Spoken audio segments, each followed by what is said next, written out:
The mountain had always been quiet. Too quiet, Cheyenne Hemingway thought, as she guided her old pickup up the dirt road leading to her cabin. It was early September, the air sharp with pine resin and the faint hum of autumn on the horizon. Her dog Jasper, a golden shepherd mix, leaned out the passenger window, tongue lolling as the wind swept through his fur. Cheyenne had inherited this stretch of mountain land from her late grandfather, a grizzled old miner who'd lived and died by the rhythms of the earth. Before we jump back in, tell us where you're tuning in from. And if this story touches you, make sure you're subscribed, because tomorrow I've saved something extra special for you. The mountain keeps her secrets, he used to say, his voice low and solemn, as if the woods themselves were listening. She'd laughed then, but lately the mountain had started whispering back.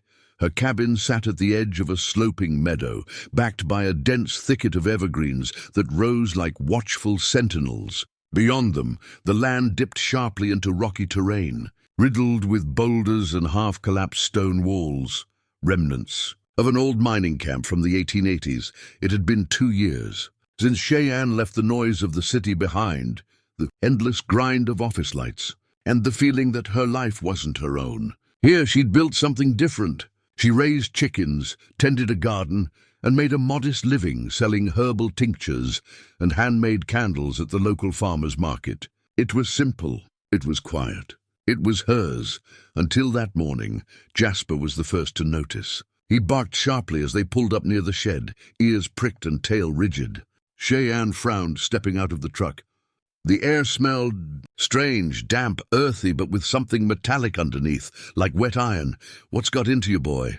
she asked, following Jasper as he darted toward the tree line. There, near the base of a large pine, was a depression in the ground she hadn't noticed before, almost like the earth had sunk in on itself. The recent rains must have eroded the topsoil, revealing something that had been hidden for a long time. She knelt, brushing away loose pine needles. Beneath them, her fingers found stone, flat carved stone, a circular outline. When she cleared more debris, she saw it clearly. A roughly hewn opening about 3 feet across, framed with old timber beams. "A tunnel! Good Lord!" she whispered. Jasper whined beside her, sniffing at the edge, but refusing to get too close. Cheyenne felt a cold ripple climb her spine. Her grandfather had mentioned old mine shafts on the property, sealed decades ago after a cave-in. But this entrance, this one, wasn't on any of the survey maps she'd seen when she bought the land from the estate. She hesitated. Curiosity warred with common sense. Her grandfather's words echoed again. The mountain keeps her secrets. By the next morning, she couldn't resist any longer. Armed with a flashlight, gloves, and a rope tied securely around a nearby tree, Cheyenne returned to the tunnel. She secured Jasper inside the cabin. He barked protest, but she didn't want him getting hurt if the ground shifted. The beam of her flashlight cut through the darkness as she climbed down into the opening. The air was cool, almost unnaturally so, and damp enough to fog her breath. Her boots crunched on old gravel and timbers that groaned faintly under her weight. She descended maybe 15 feet before the tunnel leveled out. The walls were rough-cut stone, streaked with mineral veins that glittered faintly when her light swept across them. For a moment, she wondered if she'd stumbled onto one of the old gold seams her grandfather had been obsessed with. Then she saw something that froze her in place. About 20 feet ahead, the tunnel widened into a chamber. Along one wall, she saw what looked like tools, old pickaxes, rusted lanterns, and shattered wooden crates. But near the center of the chamber, half buried in silt and rock, was a metal door. It wasn't old. The hinges gleamed faintly in the flashlight beam, uncorroded.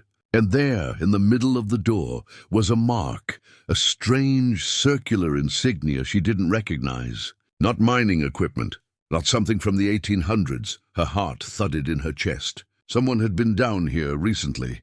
Cheyenne reached out and brushed the symbol with her glove. The metal felt cold, even through the fabric. A faint hum vibrated beneath her palm, like the low resonance of a distant machine. "What the hell?"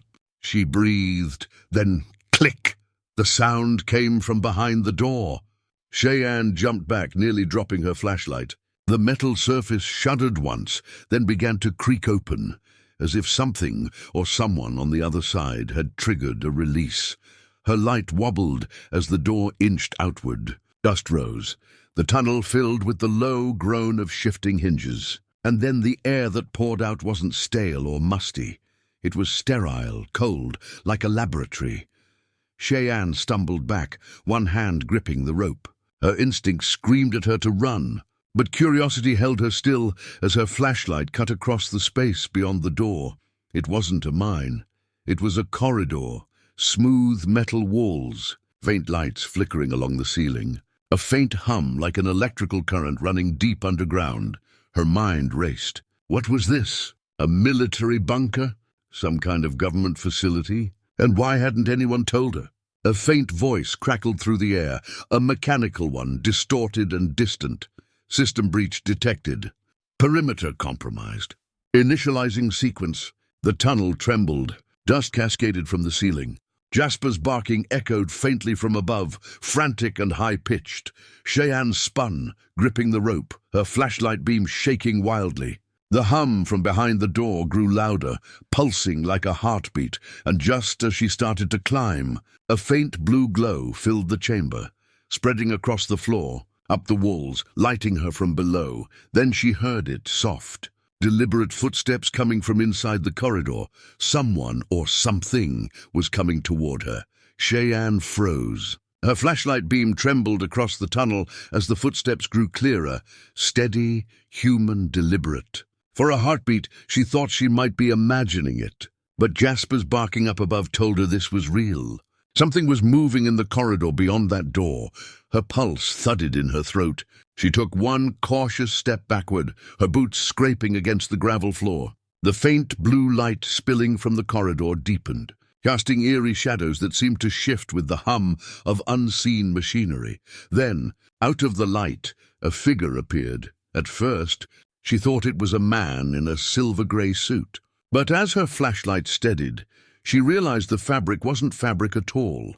It looked like flexible metal, segmented and smooth, glinting like mercury. His movements were slow, cautious. When he lifted his head, she saw that his face was human, pale and drawn, but streaked with grime and sweat. His eyes, wide haunted, caught hers. "Wait," he croaked, voice cracking from disuse. "Don't run!" That was enough for Cheyenne. She spun toward the rope, grabbing hold and started to climb. The man stumbled forward, reaching out a trembling hand. "Please, wait. It's not safe up there." "Not safe?" she barked, hauling herself up another few feet. "You're the one living in a damn mountain." The ground trembled beneath her as a distant boom echoed from deeper within the corridor. The man flinched, looking back over his shoulder. "They're waking up," he muttered. "You need to close the door now." But it was too late. A metallic shriek ripped through the chamber. The lights flickered, and a gust of cold air surged out of the corridor. Something else was moving in there. Not footsteps this time, but a dragging sound, heavy and mechanical.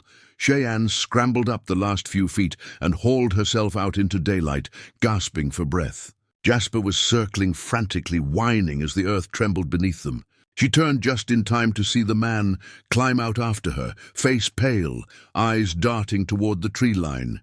He collapsed beside her, chest heaving. For a long moment, neither spoke. The mountain had gone still again, too still. Finally, Cheyenne found her voice. "Who the hell are you? And what is that down there?" The man looked at her, as if weighing whether to tell the truth. "My name's Dr. Ilias Corin," he said slowly. I was part of a research project. The facility you found, it's older than you think. We built it under this ridge decades ago. She echoed, narrowing her eyes. "You're saying the government put a lab under my land, and no one thought to mention it?" He gave a dry laugh. "They buried the records after the collapse. Everyone thought it was sealed for good. But you," he looked at her sharply. "You opened the door." Cheyenne crossed her arms, adrenaline still burning in her veins. "You said something was waking up. What did you mean?" Elias glanced toward the tunnel entrance, where faint wisps of blue vapor were beginning to curl out like mist. His jaw tightened. We were studying resonant frequencies, vibrations in the rock that didn't match anything natural. We thought it was a new mineral structure. But it wasn't. Then what? Something living, he whispered. Something buried. The words hung in the air like frost. Jasper growled low, his fur bristling. Cheyenne's stomach tightened. You're telling me there's some creature down there? Not creature, Elias said softly. Something engineered. It's been dormant for years, until you triggered the system. The hum beneath their feet deepened, a slow, pulsing rhythm that felt more alive than mechanical. The blue vapor thickened, coiling into the air with the faint smell of ozone and decay. Cheyenne backed away, pulling Jasper toward the truck. All right, Doc, you're going to explain everything, and you're going to do it somewhere not underground. He nodded, staggering after her. Agreed. They drove up the ridge road in silence. The truck rattled as Cheyenne's mind spun with questions. Elias Corrin, pale, exhausted, probably hadn't seen daylight in weeks, stared out the window like a man who'd seen ghosts. When they reached the cabin, she poured him a mug of coffee and set it in front of him. His hands shook as he took it. So, she said, leaning on the counter, start talking. He took a long sip before answering. In 1989, a geological survey team discovered irregular seismic readings under this mountain. The readings were rhythmic, like a pulse. The government sent us in under a research grant to map it. We found the chamber, massive, deeper than any mine. But at the heart of it was a structure, not natural. It looked like metal fused with stone. He rubbed his temples. We thought it was an alien artifact, something ancient. We built the lab to study it, Cheyenne frowned. And? He looked up. We tried to open it. A chill crawled through her. What happened? He hesitated. We woke something up. It started affecting us, our instruments, our sleep. Some of the crew vanished. The rest went mad. They sealed the lower level and evacuated. But I stayed behind. You stayed behind, she said incredulously. Why? I couldn't leave it uncontained, he said, voice tight.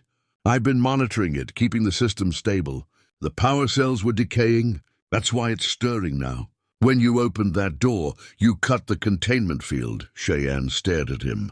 You're saying I unleashed something from the ground? Yes, he said quietly. And if we don't seal it again, it won't stay down there for long. Outside, the wind rose, moaning through the pines. Jasper barked once, sharp and uneasy. From the direction of the tunnel, a low rumble echoed up through the earth. Not thunder, but something heavier, deeper. The mug in Elias's hand rattled against the table. He stood, grabbing his coat. It's moving. Cheyenne followed him out the door, heart hammering. Across the meadow, she saw the trees sway unnaturally, their roots trembling. The ground bulged in places like something enormous was pressing upward. What do we do? She asked. Elias's eyes flashed with grim resolve. We go back down, he said. Before it's too late, she stared at him like he was insane. You want to go back into that tunnel? He nodded once. If we don't, this mountain won't hold. And as if to punctuate his words, a crack like gunfire split the earth near the tree line. The blue light surged up from the opening, twisting skyward like lightning frozen in mid-air. Jasper barked, and Cheyenne grabbed the rope coiled on the porch. Fine, she muttered, strapping on her headlamp. But you're explaining every damn thing while we're down there. Elias gave her a hollow smile. If we make it back up, he said, together. They turned toward the glowing tunnel as the mountain rumbled beneath their feet, and the secrets of the hollow earth began to stir once more. The mountain was no longer silent. It groaned with an ancient restless pulse, vibrating beneath Cheyenne's boots as she followed Elias Corrin back toward the tunnel entrance. The rope she'd tied earlier still hung from the tree, swaying gently in the chill night air. But now, faint blue vapor leaked from the hole, like breath from a sleeping giant. Jasper whimpered beside her, his hackles raised. Stay here, Cheyenne whispered, stroking his head. Good boy. Guard the cabin. The dog barked once in protest, then sat obediently, eyes locked on her as if he knew she was walking into danger. Elias adjusted the straps of his satchel. A battered, dust-covered bag filled with tools and something that looked like a compact power cell.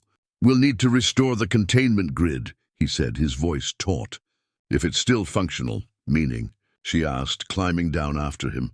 Meaning, he replied grimly. If it's not, we may have about 20 minutes before this mountain starts tearing itself apart. The rope creaked as they descended into the dark. The air grew colder, the faint electric hum growing louder as the tunnel walls shimmered faintly in the flashlight beams. When they reached the chamber, the metal door stood wide open, and the corridor beyond pulsed with dim, rhythmic light, like the heartbeat of some buried machine. Cheyenne swallowed hard. You're sure this was human-made? It started that way, Ilias murmured. It didn't stay that way. They stepped through. The corridor stretched far deeper than she remembered. The walls were smooth, metallic, streaked with veins of luminescent crystal. Symbols, the same circular insignia she'd seen on the door, glowed faintly in the metal, patterns that seemed to shift when she looked directly at them. Those markings, she said. They're not English. Or anything I've seen, Elias nodded. We thought they were part of the artifact's design, but they changed over time. He stopped abruptly, the beam of his flashlight catching on something ahead, a doorway, and beyond it, a vast, domed chamber. The floor was layered with dust and debris, scattered with what might once have been computer consoles. Thick cables snaked up the walls and into a pulsating structure at the center. A crystalline sphere suspended in a web of metal struts, faintly glowing from within. Cheyenne's breath caught. Is that it? Elias nodded slowly, eyes wide with awe and fear. The core. The source of the resonance. The sphere pulsed brighter, almost reacting to their presence. The light flared, bathing the chamber in a white-blue glow. A low hum reverberated through the air, rattling their bones.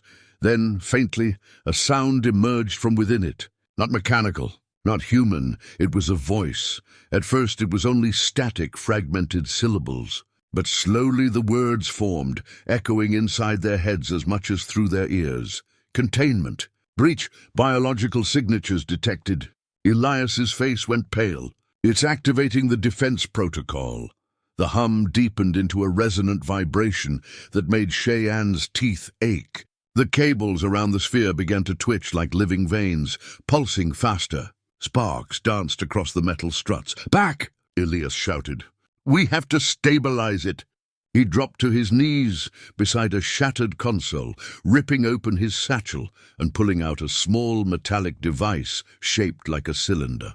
Field stabilizer, he explained breathlessly. If I can sync it to the core's frequency, the voice interrupted, louder this time, more deliberate. Containment failure. Host adaptation required. The floor rippled. For a second, Cheyenne thought it was her imagination, until the metal beneath their feet shifted like liquid. She stumbled back, catching herself on a half-buried support beam. The glow from the sphere intensified, and something moved inside it, a dark, writhing silhouette, vaguely human in shape but wrong in all the ways that mattered.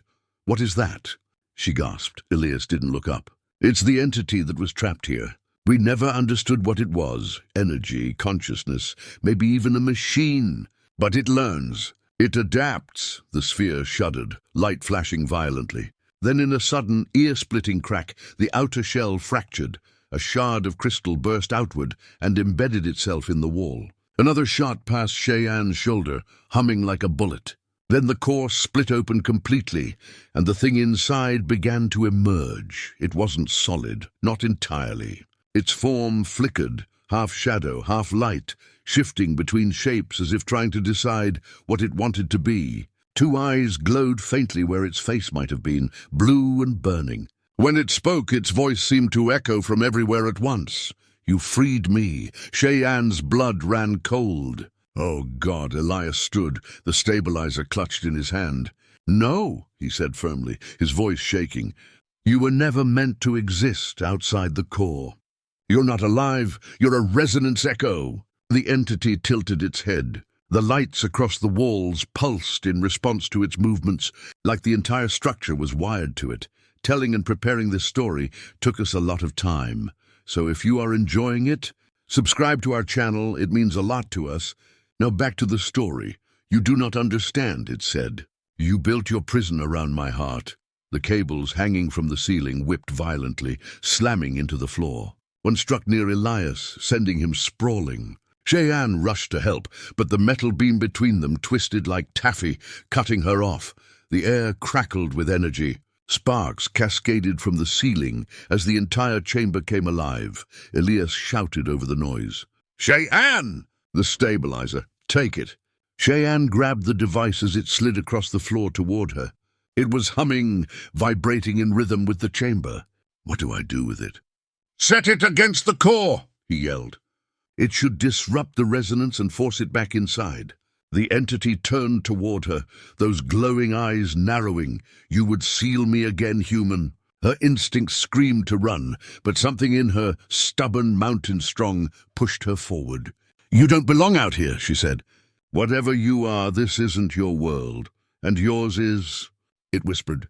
"You poison the soil. You cage your skies. You dig into my bones and call it progress." Cheyenne stared upward, mouth dry. "Elias, what's happening?" He turned to her, his expression grim. "It's not just the mountain anymore. Far above, the storm clouds swirled around the beam. Lightning arced downward, not white but blue. "The whole sky," he whispered, "is starting to wake up." The beam tore through the clouds like a pillar of blue fire, lighting up the entire valley. Cheyenne and Elias shielded their eyes as thunder rolled down the slopes, shaking loose rocks and splintering old trees. The air itself seemed charged, every breath sharp. "Metallic, alive!" Jasper howled from below, a raw, mournful sound that carried over the ridge. "It's spreading faster than I thought," Elias shouted over the roar. His voice was barely audible. "It's drawing power from the ionosphere, feeding off the planet's electromagnetic field." Cheyenne stared at him, stunned. "You're saying it's using the sky as a power source?" He nodded grimly. "The containment array didn't fail, it evolved. The entity is adapting to every defense we throw at it. It's using the mountain as a transmitter." "Then we cut the connection," she said, grabbing his arm.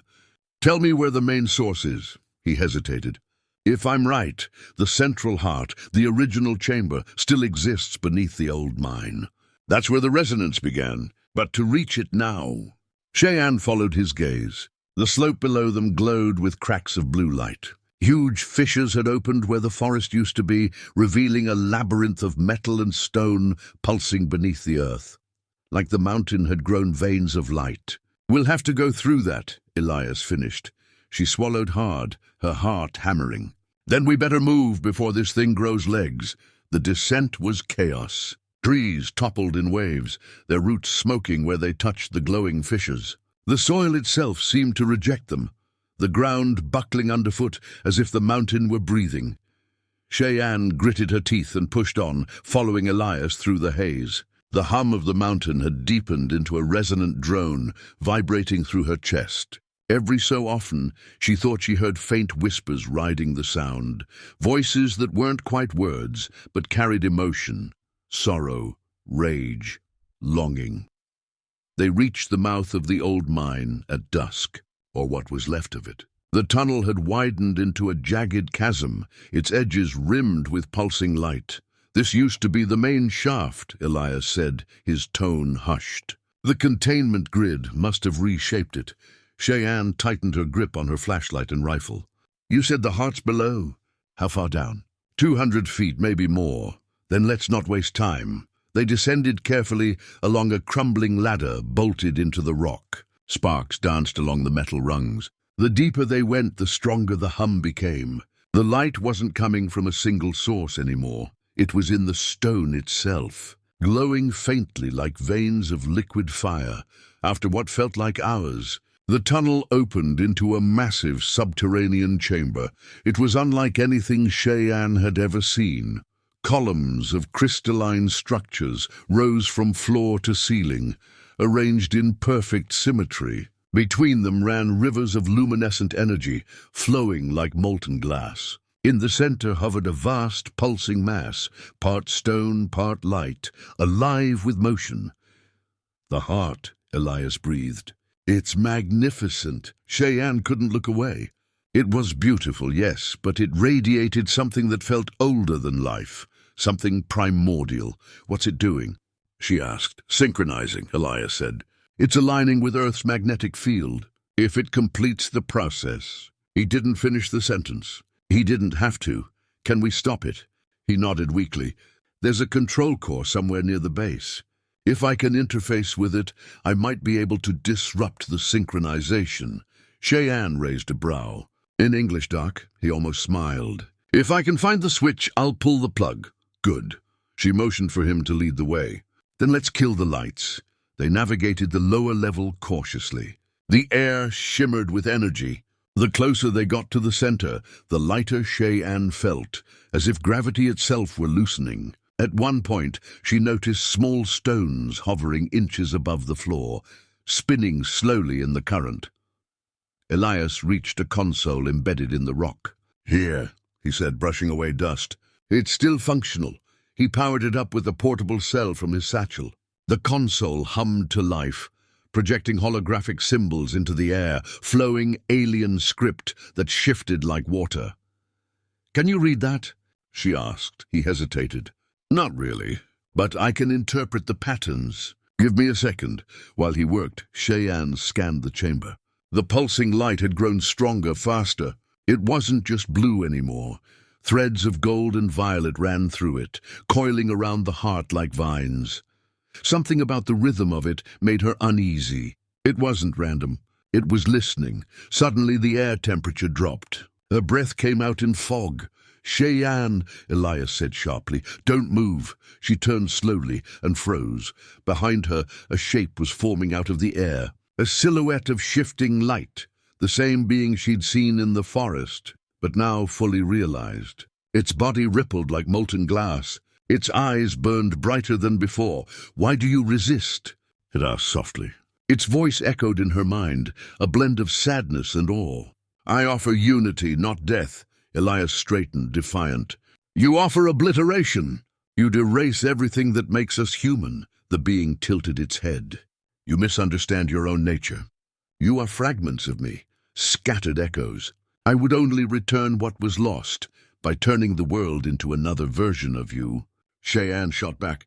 No thanks.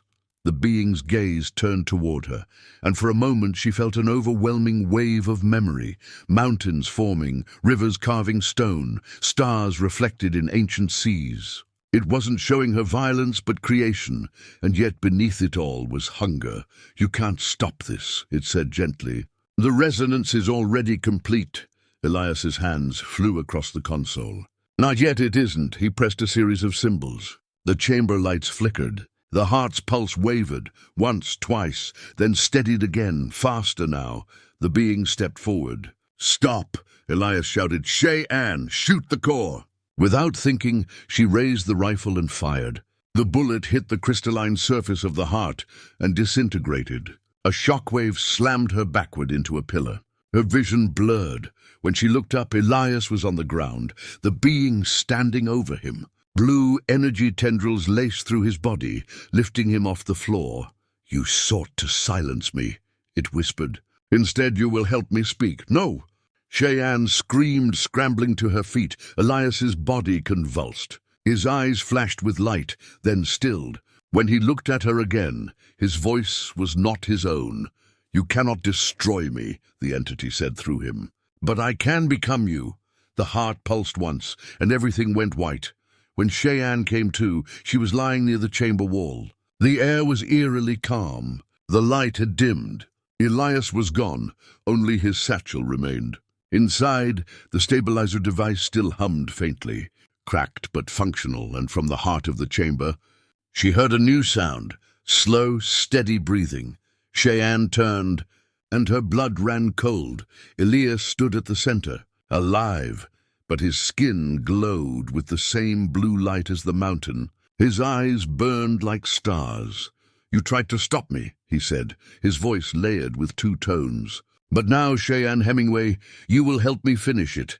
The chamber was silent but alive, the kind of silence that hums inside your bones. Cheyenne struggled to stand, every breath trembling. Across from her, Elias stood perfectly still, the faint blue glow tracing his veins like molten glass beneath his skin.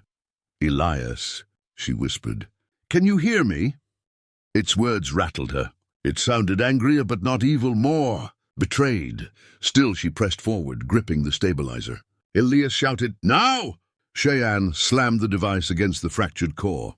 A brilliant surge of light exploded outward, blinding white that consumed everything. She heard the entity scream, not in pain, but fury. Then the world around her fractured into silence. When Cheyenne opened her eyes, she was lying on the tunnel floor. Dust filled the air. The chamber was dark again, save for the faint glow of the stabilizer, now cracked and smoking.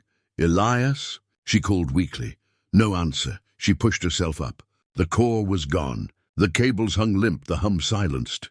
For a moment she thought it was over, until she saw a hand emerging from the rubble. Elias! She rushed to him and pulled him free. He was alive barely, his face streaked with soot. "Did it work?" she whispered. He coughed, giving a faint, broken laugh. "I think so." But as she helped him to his feet, a faint blue flicker shimmered across the tunnel wall. The same pattern, the same pulse as before. Cheyenne felt her stomach drop. "It's not gone," Elias whispered, following her gaze. "It's in the mountain now." The dawn broke cold and colorless over the ridge, but the mountain did not rest. A faint blue shimmer ran beneath the soil, like veins of lightning, pulsing with an unnatural rhythm. Birds had gone silent. Even the wind had changed, whispering in tones that didn't sound like wind at all. Cheyenne stood at the edge of the meadow, staring toward the forest where the tunnel lay buried under loose rock and smoke. Jasper pressed against her leg, trembling. The mountain felt alive. Behind her, Elias Corrin sat slumped on the porch steps, wrapped in a blanket. His face was pale and drawn, eyes haunted. Every few minutes he rubbed his temples as if trying to silence a sound only he could hear. "It's spreading," he murmured. Cheyenne turned. "What do you mean, spreading?" He looked up, eyes glassy. "The entity wasn't destroyed when we overloaded the core. We didn't kill it, we freed it. It's bonded with the mountain's resonance network. Every crystal vein, every mineral deposit, it's connected now. It's awake," she frowned, stepping closer. "You're saying the whole mountain is alive because of that thing?" "Not alive," Elias said softly, "but aware. It's learning the shape of its new body." The word sent a chill crawling down her spine. A low rumble echoed from the forest. Dust rose where trees shuddered and split along invisible seams. Blue light flared briefly, then vanished. The mountain exhaled like a living creature taking its first breath. Cheyenne grabbed her jacket and her rifle. "We can't just stand here and watch this happen. If this thing keeps growing, it's going to reach the valley." Elias nodded weakly. "There's one chance. The containment grid wasn't limited to that one chamber. There's a backup power nexus somewhere higher up, an emergency failsafe. If we can find it and reboot the system, we might lock it down before it fully integrates. And if we can't," he met her eyes, "then this mountain becomes a conduit. And whatever's inside it won't stop here." The climb to the upper ridge was brutal. The once stable trail was fractured and uneven, pines split by the quake-like tremors that rippled through the ground. Every few hundred feet, Cheyenne felt the hum intensify, vibrating through the soles of her boots. Halfway up, they came across a boulder field that shimmered faintly under the morning light. Elias crouched, brushing away dust, to reveal smooth black rock etched with the same glowing symbols from the tunnel. "This wasn't here before," Cheyenne said. "It was beneath the surface," he murmured. "The resonance is forcing everything upward, the old structures rising through the bedrock." He traced the markings with a trembling hand. "This is part of the nexus. We're close," Jasper whined behind them, pawing at the ground. His fur stood on end. Cheyenne turned to soothe him, then froze. A figure was standing among the trees. At first, she thought it was a hiker, a tall man in a dark coat. But as he stepped forward, the sunlight caught his skin. It shimmered faintly, translucent, threaded with veins of blue light. His eyes glowed the same eerie hue as the tunnels. Cheyenne raised her rifle. "Stay back." The man didn't move. His expression was calm, almost gentle. When he spoke, his voice carried a faint metallic undertone. "You shouldn't fear me," he said. I am part of what you woke. Elias stiffened. It's projecting a host form. It's trying to communicate. Cheyenne didn't lower the gun. Communicate about what? You nearly tore my mountain in half. The man's eyes softened. Your mountain? He said quietly. Long before your kind cut into these bones, I slept here. The grid you built only kept me dreaming. But now I remember. Remember what? The fall, the being said. The reason I was buried. My creators tried to use my resonance to power their world. It consumed them. You are walking the same path. Elias stepped forward.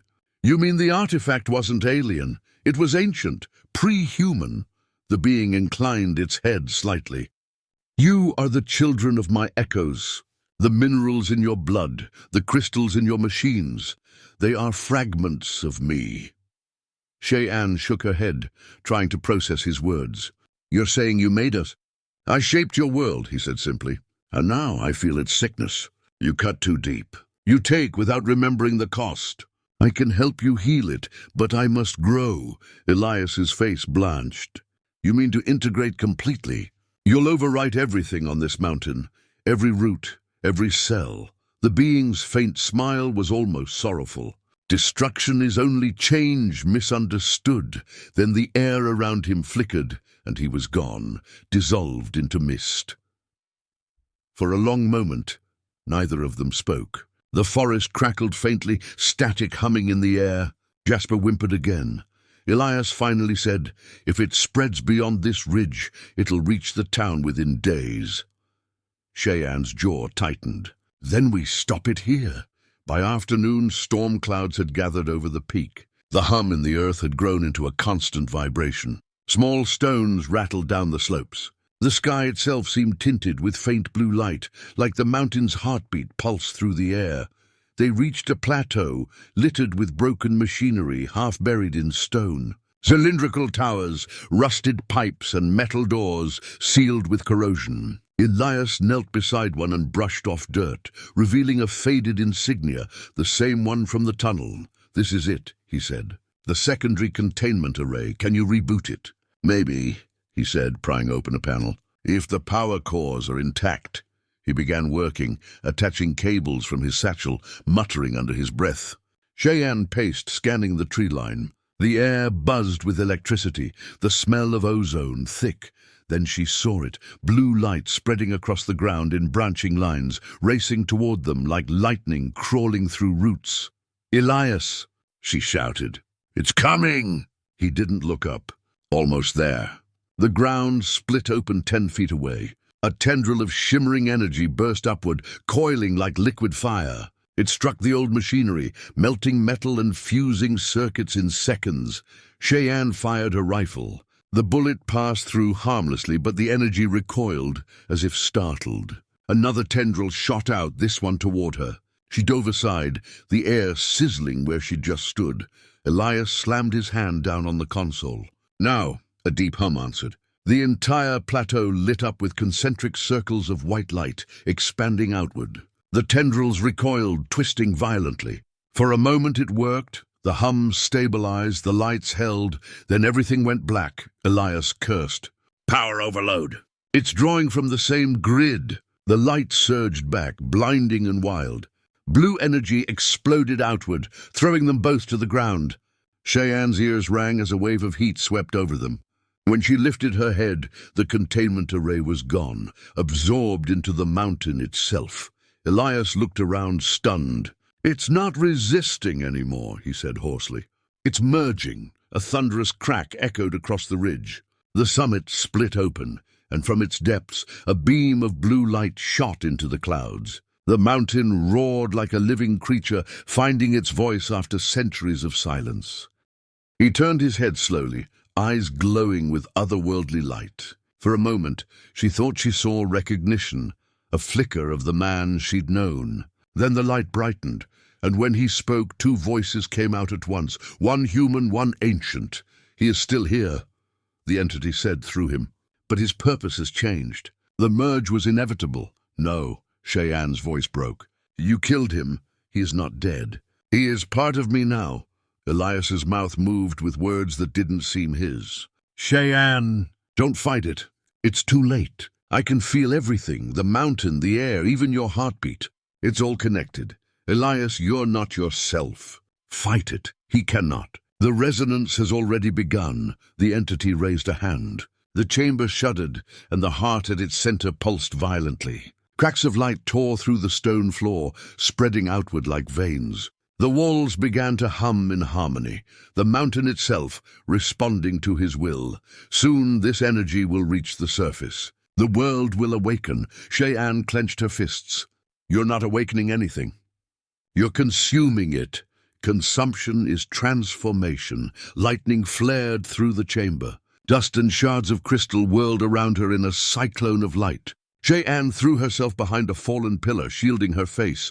Her mind raced. If Elias was still in there, if there was even a piece of him left, she had to reach it.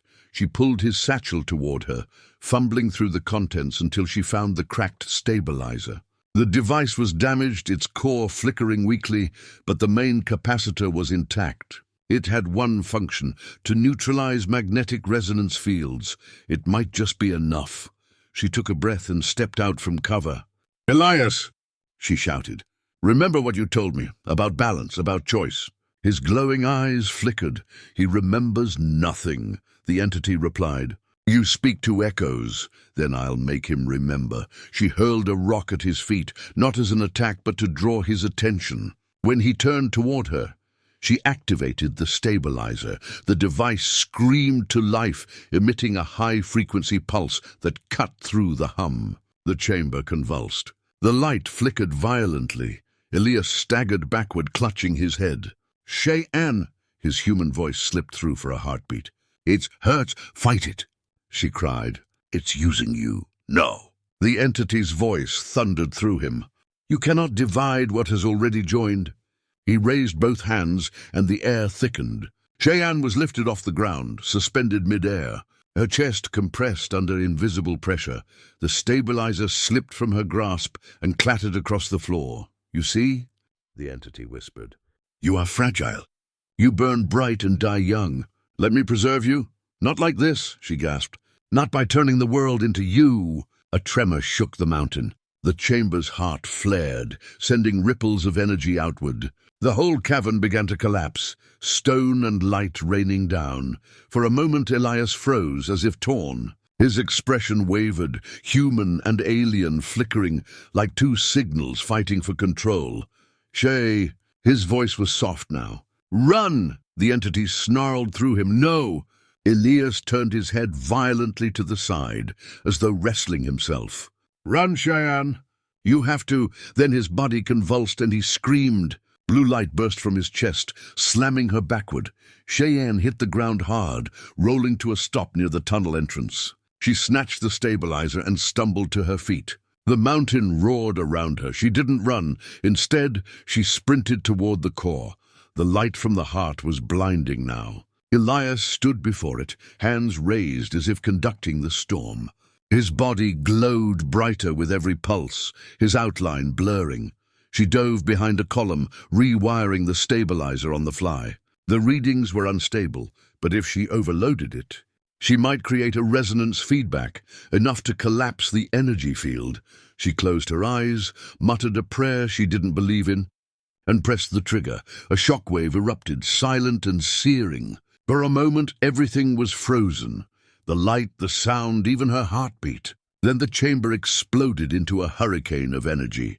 When the light faded, Cheyenne found herself lying at the base of the tunnel. Smoke and dust filled the air. The once glowing heart was gone, and Elias lay in the center of the ruin, motionless. She crawled to him, her vision swimming. "Elias!" His chest barely rose. The glow in his veins had dimmed to faint embers. "You did it," she whispered. His eyes fluttered open. For the first time, they were only his, tired, human, and full of sorrow. "No," he said weakly. "It's not over. I pushed it back, but it's still inside the mountain." Cheyenne gripped his hand. "Then we'll finish it together." He smiled faintly. "You have to go. When it resets, the energy release will vaporize everything within a mile. I'm not leaving you. Shay," he coughed, blood flecking his lips. "You saved me once. That's enough." He pressed a small crystal shard into her hand. the same material that had formed the heart. It pulsed faintly with blue light. "It's a key," he whispered. "If it ever wakes again, you'll know what to do." Then his hand went limp. Cheyenne sat there in the half-light, shaking, until the first tremor began. The mountain groaned, a deep, shuddering sound, like the world exhaling. She staggered to her feet and ran for the tunnel. Behind her, the chamber collapsed, sending up a pillar of light that split the night sky one last time. When she burst out into the cold air, the entire ridge was glowing. The light rose slowly, silently, then sank back into the mountain as if swallowed whole. Then, silence, only the wind. Hours later, dawn broke. The valley was still. The forest, though scarred, stood. The mountain no longer hummed. Cheyenne sat beside Jasper near the edge of the ridge, the crystal shard glowing softly in her palm. "What now, boy?" she murmured. The dog nuzzled her hand, whining softly. She looked down at the mountain, its slopes quiet and green once more. But beneath the soil, she could still feel a pulse. Faint, steady, waiting. "This isn't over," she said quietly. "Not yet." She slipped the shard into her pocket, stood, and began walking toward the cabin. Behind her, deep beneath the earth, a single blue light blinked once, twice, and went still.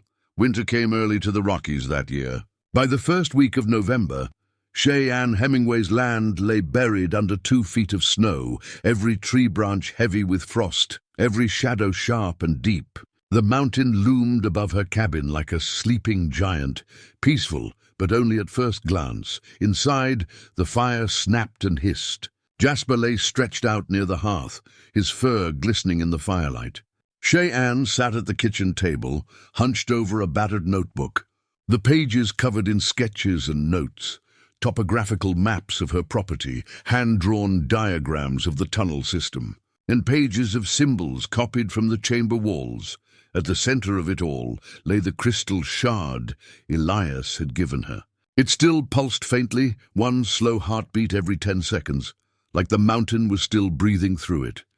Cheyenne rubbed her temples. It had been 3 months since Elias died beneath the mountain, and she still woke up at night hearing the hum, low and steady, like the echo of something vast and unfinished. She whispered, "You said it would wake again. How long did you mean, Elias?" Jasper stirred, ears twitching. A faint vibration trembled through the floorboards, so slight she might have dismissed it as wind. But Jasper growled low and deep. The pulse of the shard quickened. Cheyenne stood slowly. "Oh no, not now." She grabbed her Parker flashlight and rifle and headed for the door. The snow outside reflected the moonlight in sheets of silver, turning her land into a frozen ocean. She trudged through the drifts toward the northern ridge, toward where the tunnel had collapsed months ago. The snow grew thinner the closer she got. The ground steamed faintly, warm despite the temperature. The ridge itself was split now, a thin crack running across its length. From that crack came a soft blue glow. Jasper barked once and darted ahead. "Jasper, wait!" But the dog didn't stop. He reached the edge of the fissure and began to bark furiously, claws digging into the snow. Cheyenne knelt beside him and peered down, and her heart froze. The tunnel was open again, not wide, just enough to see a faint stairway descending into the mountain. The light inside flickered like lightning behind clouds. She swallowed hard. "No, it's supposed to be sealed." The shard in her pocket pulsed faster, heating her thigh through the fabric. She knew she should turn back, call the authorities, contact the Geological Institute, someone. But the truth was, no one had believed her the first time. To the outside world, Elias had been an eccentric scientist who vanished in an old mine collapse, and she, the recluse, mountain woman with her stories of glowing tunnels and ancient entities, was the crazy one. She adjusted her flashlight and looked down at Jasper. "All right, boy," she whispered. "Looks like we're going back in." The tunnel was colder than before, but not dead. Every few steps, Cheyenne heard soft cracks, like ice forming and breaking at the same time. Frost glittered along the rock walls, yet beneath it ran those same faint veins of blue light. City. Deeper she went, the louder the hum became. Slow, rhythmic, hypnotic. It wasn't the furious roar of the last time. It was quieter now, more focused, more alive. At one turn, her flashlight caught something glinting from the rock. She reached out. It was metal, melted and fused into the stone, the remnants of Elias's instruments. Her stomach twisted. Guess this is where it started again. They reached what used to be the main chamber, or what was left of it. The ceiling had caved in, and massive shards of crystal lay scattered across the floor like broken glass. At the center of the ruin, faint light seeped from beneath the rubble. Cheyenne moved closer and stopped dead. The rubble wasn't just glowing. It was moving. Very slowly, the pieces of crystal were sliding across the floor, reassembling themselves, like ice finding its shape after melting. The shards clicked and fused together, one after another, until a rough outline of the old heart began to form. Cheyenne's pulse raced. It's rebuilding itself. She yanked the shard from her pocket. The moment it touched open air, the reforming structure stopped. The light dimmed. The mountain went silent. Jasper whimpered beside her, tail tucked. Cheyenne held the shard out, stepping closer. "You recognize this, don't you?" she said quietly. "This is what stopped you last time." A soft voice, faint and distant, echoed through the chamber. "Cheyenne." Her breath caught. She turned, scanning the darkness. "Elias, you shouldn't have come back." The voice was coming from nowhere. And everywhere. It wasn't hostile, but filled with exhaustion. Cheyenne's chest tightened. "You said it wasn't over. You were right. The entity, it's weakened, but it's learning from us, from me. It's becoming something new. New. It's trying to speak." The floor shuddered. A deep vibration rolled through. The chamber and lines of light rippled along the stone walls, forming shapes almost like writing. "Cheyenne," Elias's voice again, softer now, like wind through the trees. "It's showing me things. It doesn't just want power, it wants memory." "Whose memory?" she whispered. "Ours. Humanity's. It's been here longer than we've existed. It remembers when the earth was young. It's trying to find its place again." The light pulsed, and a faint image appeared in the air. Mountains rising, seas forming, and an enormous sphere of energy descending from the stars. Cheyenne stared, her fear giving way to awe. "You mean it's not from here? It fell here millions of years ago." It became the mountain. The image faded. Silence returned. Then, a whisper, not Elias's this time. "Help us remember." The voice was ancient and many-layered, echoing from the very stone. Cheyenne gripped the shard tighter. "If you're still alive in there, Elias, tell me how." "The crystal," he said faintly. "It's a conduit. It connects the heart to whoever holds it. But it's dangerous, Cheyenne. If you bond with it, you may never come back." She looked down at the glowing shard. It pulsed in time with her heartbeat now. "I already lost you once," she whispered. "If this thing wants to communicate, if it remembers what it was, maybe it's time someone listened." "Shay, don't..." But she was already kneeling, pressing the shard into the glowing fissure at the chamber's center. A flash of light consumed her. She saw mountains being born, rivers carving their way through stone, civilizations rising and falling, all through the eyes of something vast and ageless. She felt Elias beside her, not as a voice, but as a presence. And then she heard the truth. The entity hadn't wanted to destroy humanity. It had been calling for help. The resonance wasn't an attack.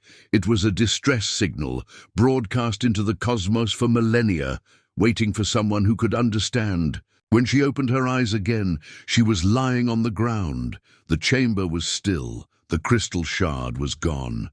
Jasper licked her face anxiously. Cheyenne sat up, dazed, and realized the humming was gone completely. The mountain was silent, but she knew what she had to do. Elias's voice, faint but peaceful now, whispered in her mind, "It's sleeping again, Cheyenne, but one day someone will hear its call. Make sure they're ready." She stood, brushing frost from her jacket, and looked toward the tunnel entrance. Snow was falling again. Soft, steady, unending. She turned toward the mountain's heart one last time. "Rest easy," she murmured. "We'll be waiting." Then she and Jasper walked back into the cold blue dawn. The snow melted early that spring, earlier than anyone in the valley could remember. Rivers surged down from the peaks, and the air buzzed with static before every storm. The locals blamed climate change. Cheyenne Hemingway knew better.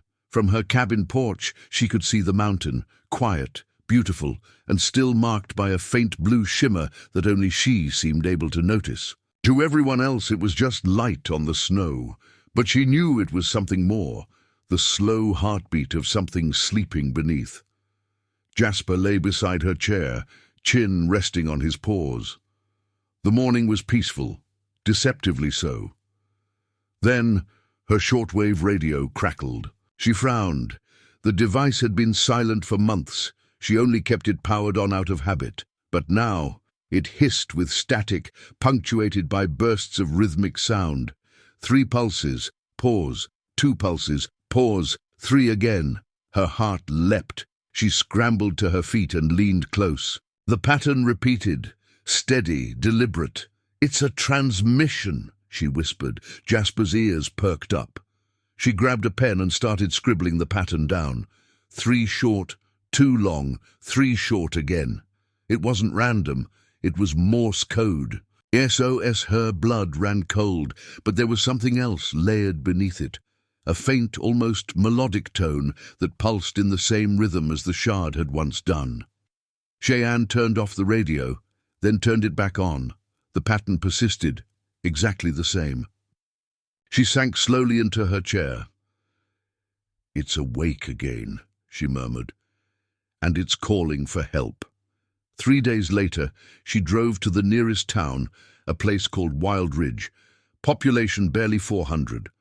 The road wound through pine forests and abandoned logging trails, the sky heavy with late snow. She stopped at the small research outpost on the edge of town, a squat metal building manned by a handful of scientists studying the region's geothermal activity. The lead researcher, Dr. Rosa Havelock, looked up as Cheyenne entered. "Miss Hemingway, it's been a while." "Yeah," Cheyenne said quietly. "You're still monitoring the magnetic field anomalies from the ridge." Rosa nodded slowly. "They stabilized after the mine collapse." "Why?" Cheyenne handed her a notebook filled with charts, sketches, and timestamps from her radio logs. "Because they're starting again," Rosa frowned, flipping through the pages. "These readings, they match the same patterns we saw during the event last August. But this," she pointed at the radio notes, "this looks like an encoded signal." "Are you saying it's coming from the mountain?" Cheyenne hesitated. "I'm saying it might be coming through it." Rosa's brow furrowed. "You think something beneath the ridge is transmitting?" "I don't think," Cheyenne said. "I know," Rosa exhaled. "All right, let's check the array." They climbed the ridge later that afternoon. The snow had melted into streams that glittered like mercury under the sun. At the summit, Rosa's portable scanners began to hum. "Localized magnetic fluctuations," Rosa murmured. "Strong ones, and they're increasing." Cheyenne crouched near the fissure where the tunnel had been. It was sealed again, but faint warmth rose from the cracks. The air vibrated faintly. Against her skin, the same low hum she'd felt months ago, only softer, steadier. Rosa adjusted the scanner. "There's definitely a signal, modulated across multiple frequencies. I've never seen anything like it." Cheyenne didn't answer. She was staring at the sky.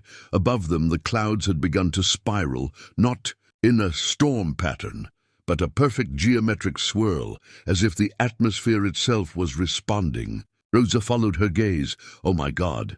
Then, from the scanner, a voice. "Cheyenne." Both women froze. The voice was faint, distorted, but unmistakably human. Cheyenne, help! Rosa's hands trembled on the controls. Who? What is that? Cheyenne's throat tightened. It's him. Who? Elias.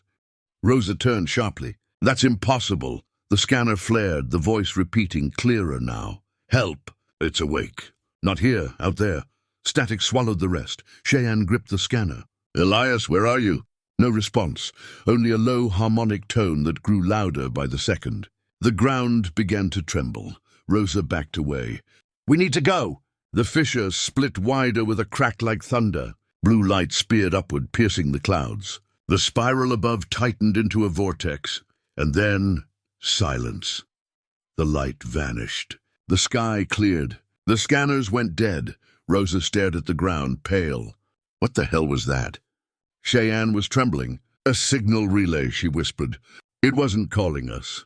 It was calling back. Back where? She looked up at the sky, to whatever sent it here in the first place. That night, Cheyenne returned home. The radio crackled as soon as she walked in. This time, the transmission wasn't in Morse code. It was a steady sequence of tones, like a song made of numbers. She jotted them down and stared at the pattern, until she realized what it was. Coordinates .not on Earth. She typed them into her laptop's astronomy software. The location pointed. Somewhere beyond the edge of the solar system.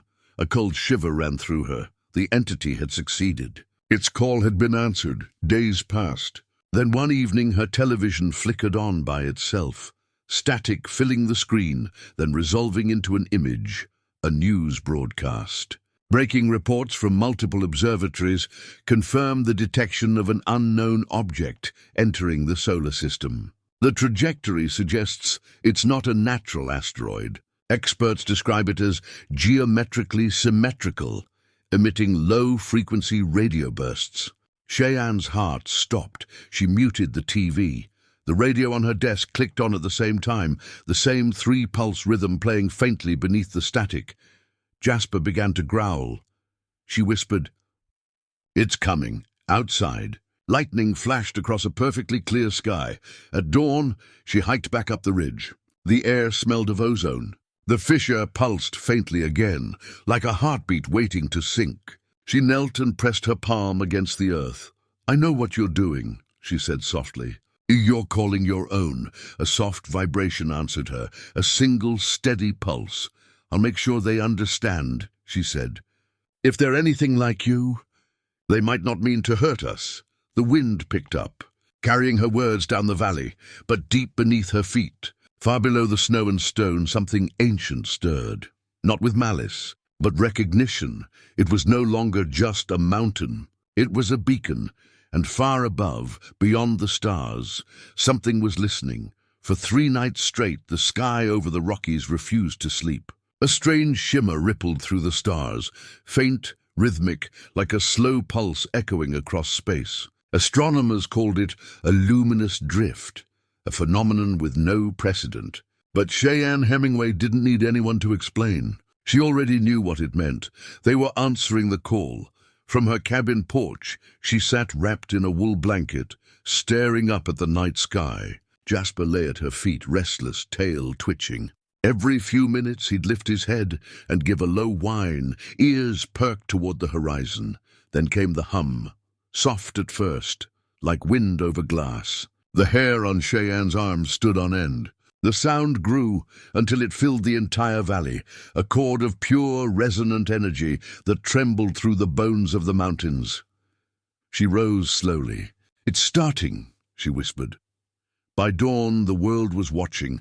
The object that astronomers had detected, once a mere blip, now glowed visibly against the morning sky, even through sunlight. It wasn't a meteor.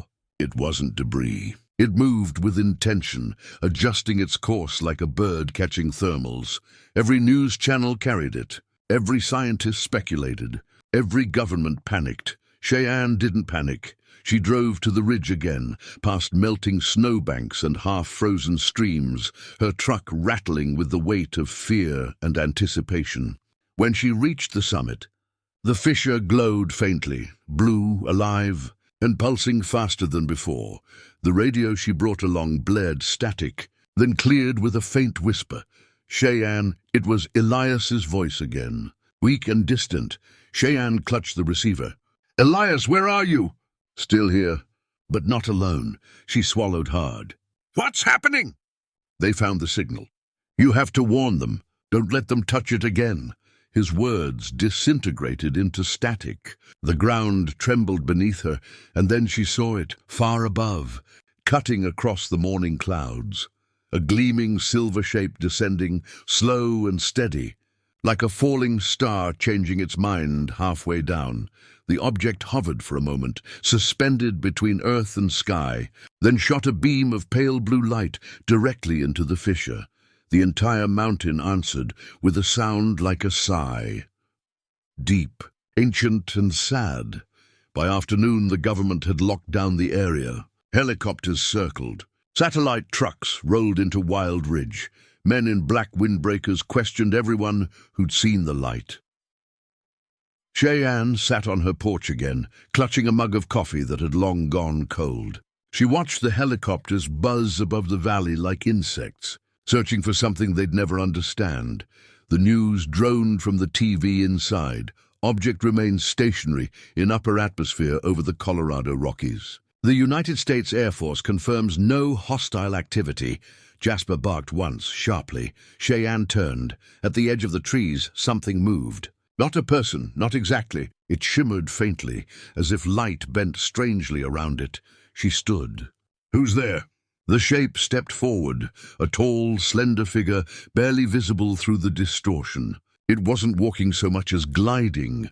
Jasper growled low, then stopped, tail lowering. Ears back. The air smelled like rain and metal. Then the shimmer faded, and a form stood before her. It wasn't monstrous.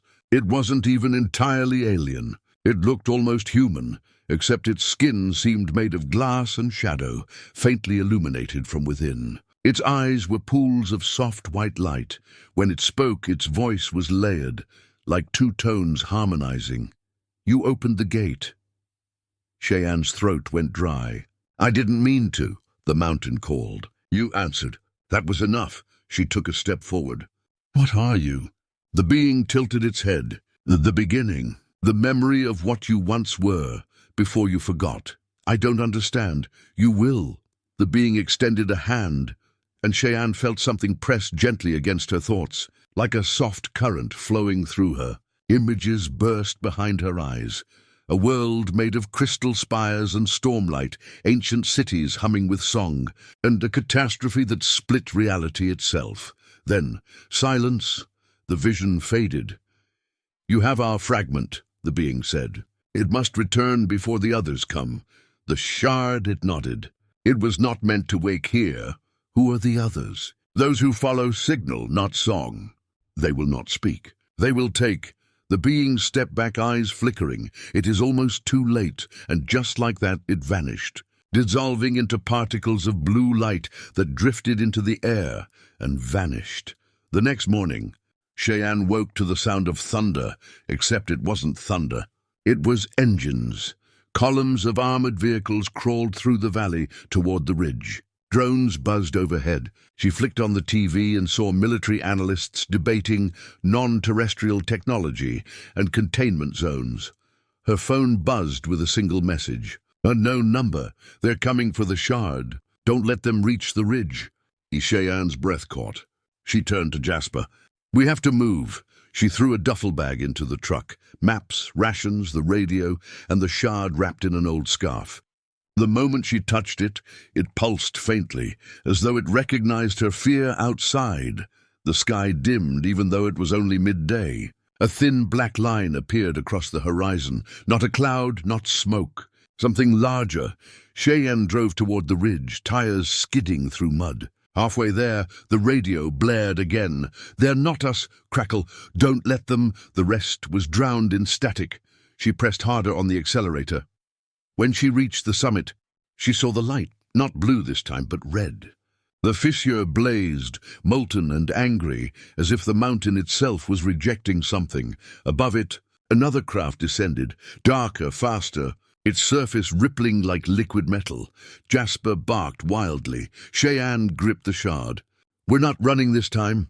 She stepped out of the truck, boots sinking into the thawing ground, and raised the shard toward the fissure. The red light faltered, replaced by a deep, resonant tone that matched the shard's pulse.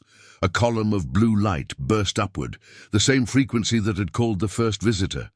And then, through the clouds, the sky split open. Two lights, one blue, one red, collided high above the ridge. The mountain shook. The air screamed. Cheyenne fell to her knees, clutching the shard as it flared so bright she could barely see. When she looked up, she saw two shapes suspended in the light, one like crystal, one like fire, and she finally understood.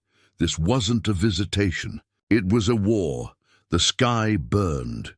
Colors no human eye was ever meant to see rippled across the clouds, bleeding blue into red, light into shadow. The mountain roared beneath Cheyenne's feet, a heartbeat of stone and thunder.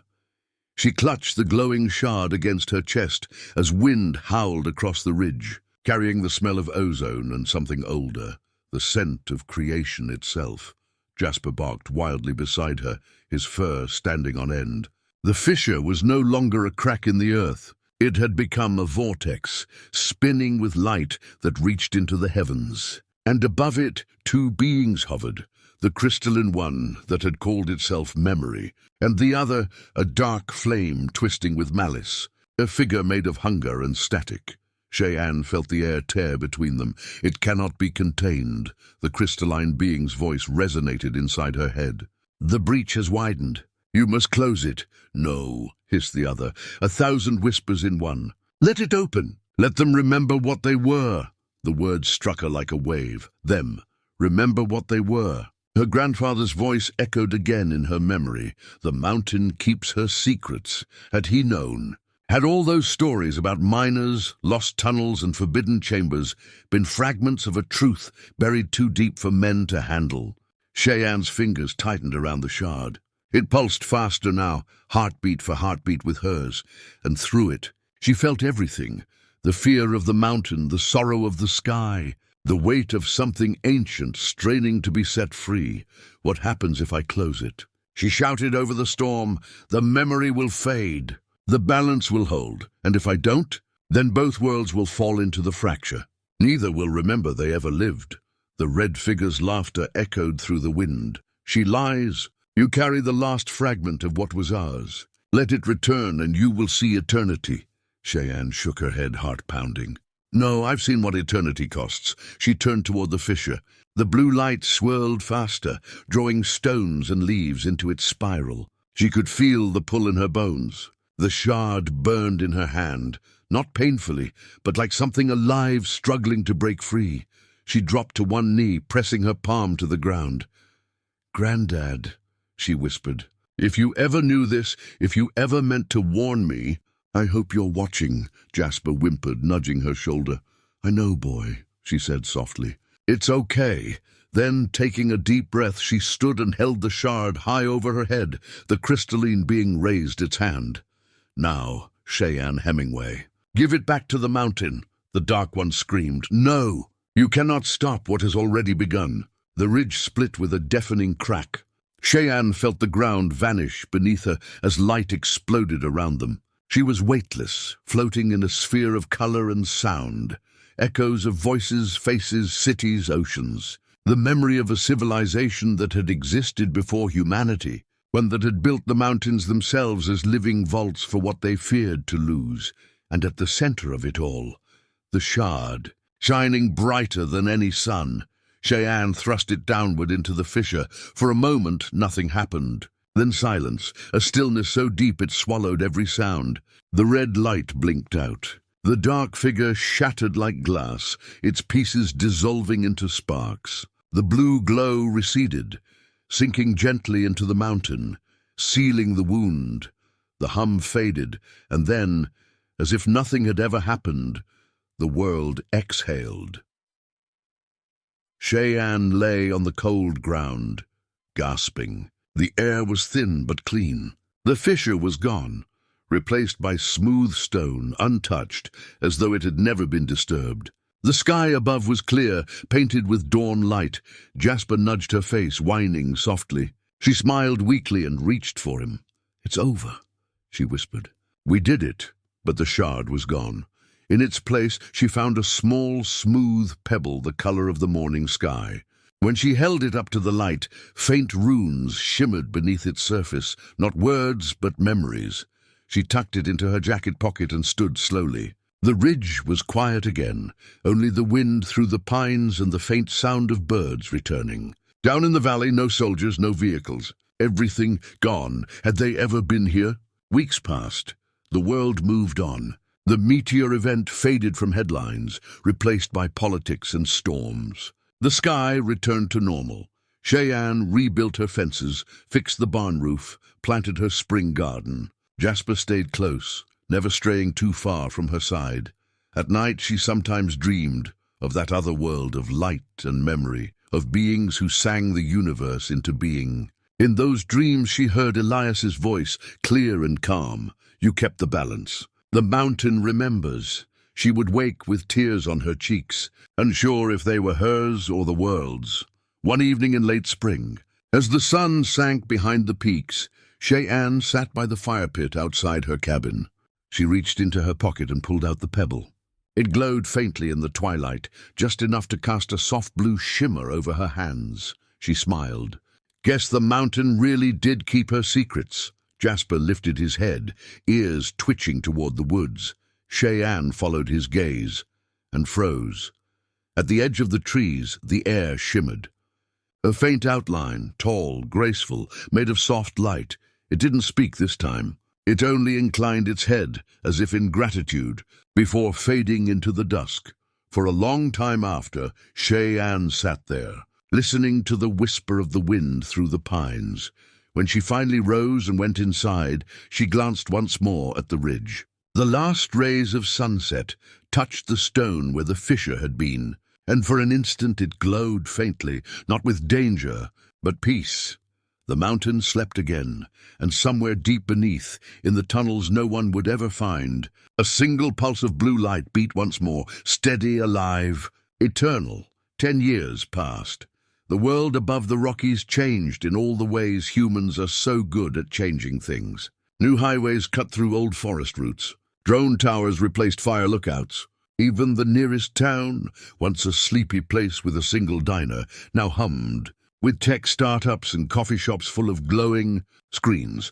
But the ridge remained, untouched. Locals called it Hemingway Ridge. Now, not because of the old miners, but because of the woman who refused to leave it. They said she'd once seen lights in the sky, that the government had come for her and never found what they were looking for. They said sometimes, on still nights, blue light shimmered between the pines where her land began.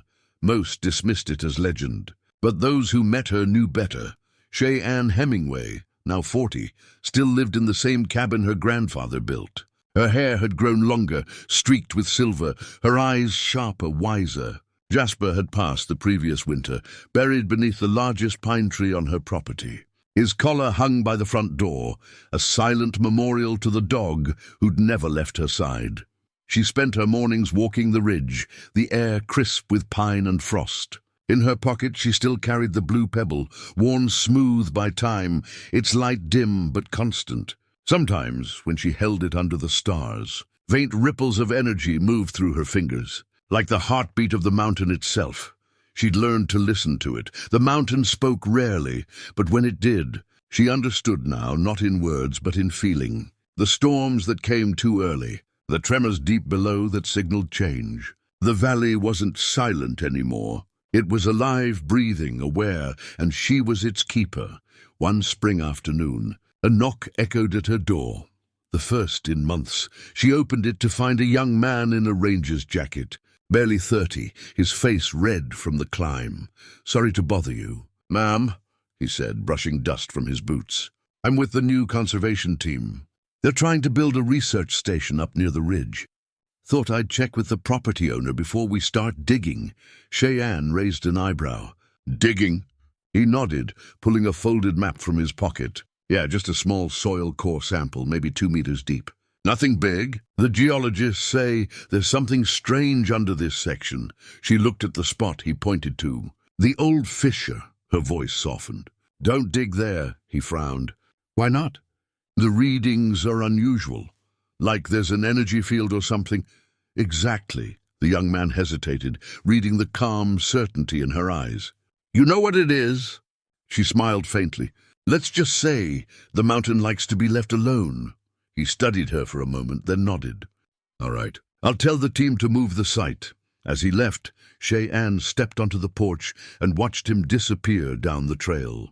Then she turned toward the ridge. A faint breeze stirred the pines, carrying a low hum, barely there but familiar. She reached into her pocket, touching the pebble. It pulsed once, as if in thanks. She smiled. I told you, old girl. No one's digging here again. That night, under a crescent moon, she sat beside Jasper's grave, the air still and silver with dew. The pebble glowed softly in her palm. Guess it's just you and me now, she whispered. And the mountain. The hum deepened, warm, protective, alive, and as the wind swept across Hemingway Ridge, carrying the scent of pine and the promise of another dawn. Cheyenne Hemingway closed her eyes and felt the pulse of the world beneath her feet. Steady, strong, eternal, the mountain remembered, and so did she. Up next, we have 2 more incredible stories that are waiting for you. Just click the image you want to watch, and it will take you there. If you enjoyed this video, make sure to subscribe. It would mean a lot.